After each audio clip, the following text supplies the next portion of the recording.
Hello everyone, welcome to watch your tax. आज का हमारा टॉपिक है फॉर्म 16 एंड 16A। तो देखते हैं फॉर्म 16 एंड 16A क्या होता है। सो फर्स्ट हम देखेंगे what is form 16। Form 16 employee का सैलरी टीडीएस सर्टिफिकेट है जो कि इश्यू होता है एम्प्लॉयर के साइड से।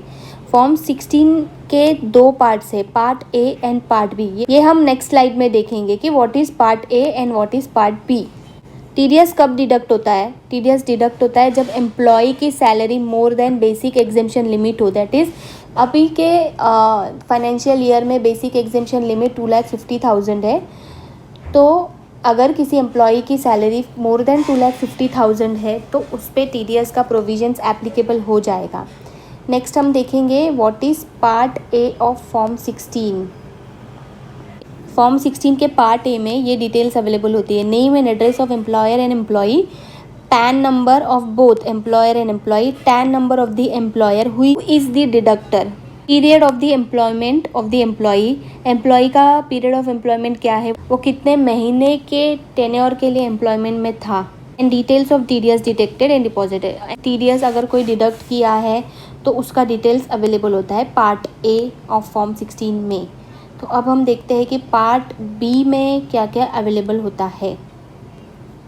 सैलरी इनकम, जितना सैलरी इनकम एम्प्लॉय ने अर्न किया है ड्यूरिंग द ईयर उसका डिटेल्स अवेलेबल होता है। हाउस प्रॉपर्टी का इनकम या हाउस प्रॉपर्टी पे कोई लोन है जो कि एम्प्लॉय पे कर रहा है तो उसका डिटेल्स अगर एम्प्लॉय ने डिक्लेयर किया है एम्प्लॉयर को तो वो भी मेंशन होता है फॉर्म 16 के पार्ट बी में।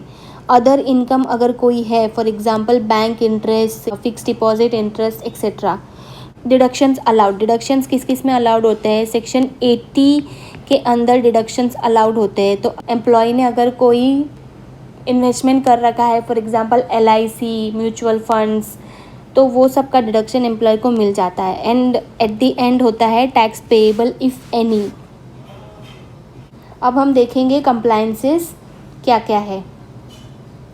फर्स्ट ऑफ ऑल एम्प्लॉयर की लाइबिलिटी होती है to deduct deposit on behalf of employee and deposit amount to be submitted to the government.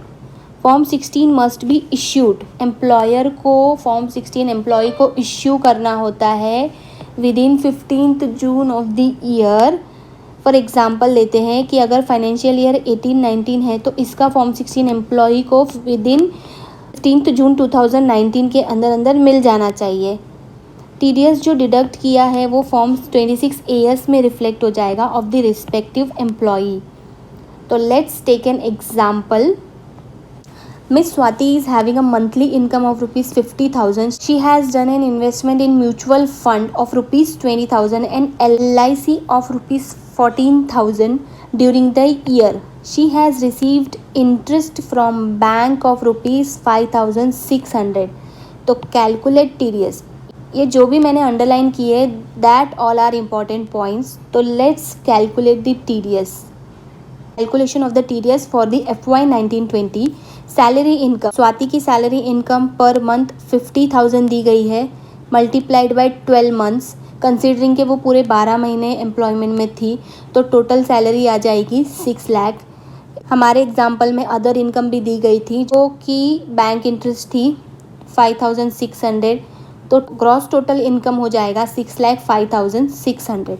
Deductions हमको कुछ दिए गए थे under section 80C mutual fund and LIC, दोनों का टोटल हो जाएगा 20K प्लस 14K, तो टोटल हो जाएगा 34K। सेक्शन 80 TTA जो कि हमने ऑलरेडी हमारे प्रीवियस वीडियो में डिस्कस किया है तो वो आप वीडियो चेक कर सकते हैं। इसमें इसको डिडक्शन मिल जाएगा अंडर सेक्शन 80 TTA। बिकॉज ये 10,000 से कम का अमाउंट है इसलिए ये फुल डिडक्शन मिल जाएगा। सो नेट टोटल इनकम आती है 5,66,000। तो अब हम कैलकुलेट करेंगे टैक्स 5,66,000 पे। टैक्स का स्लैब लिमिट है 2,50,000 तक नील है, 2,50,000 टू 5 लाख पे 5% है, 5 लाख टू 10 लाख 20% है एंड 10 लाख अबव 30% है। तो हम जब ये कैलकुलेट करते हैं तो हमारी टैक्स लाइबिलिटी आती है 25,700 पर एनम, उसमें हम एजुकेशन सेस ऐड करते हैं तो हमारी टोटल लाइबिलिटी आ जाती है 26,728। तो अब हमें TDS डिडक्ट करना है पर मंथली, तो हमको TDS मिल जाएगा by deducting 26,728 divide by 12, so will get 2227 per month as TDS amount. तो एम्प्लॉयर को पर मंथ 2227 ये एम्प्लॉई के बिहाफ पे डिडक्ट करना होगा एंड नेट सैलरी एम्प्लॉय को पे करनी होगी। So let's see what is form 16A। 16A क्या होता है? Form 16A is A certificate on income other than salary. Other than salary अगर किसी पे भी TDS डिडक्ट होता है तो उसको फॉर्म 16A इश्यू होता है। इस फॉर्म में क्या क्या डिटेल्स अवेलेबल होते हैं? Name, address, pan, tan, challan, details of TDS deposited. TDS किस पे डिडक्ट हो जाएगा? Example commission income, interest on fix deposit. Fix deposit का भी हमने ऑलरेडी वीडियो बनाया हुआ है तो आप देख सकते हैं कि उस पर कैसे TDS डिडक्ट होता है। जो भी TDS डिडक्ट हुआ होगा वो पर्टिकुलर पर्सन के फॉर्म 26AS में रिफ्लेक्ट हो जाएगा। देखते हैं अदर पॉइंट्स जो भी फॉर्म 16 एंड 16A के अंदर TDS डिडक्ट किया है उसको एम्प्लॉई या अदर पर्सन रिफंड क्लेम कर सकता है। कैसे? By filing income tax return. Second point is employ को at the starting of the year employer को डिक्लेरेशन देना होता है रिगार्डिंग एनी एडिशनल इनकम और any additional investment done by him और हर। सो इन केस अगर कोई details declare नहीं किया है एम्प्लॉय ने तो वो एडिशनल इनकम या डिडक्शन ले सकता है at the time of filing his और हर इनकम टैक्स रिटर्न।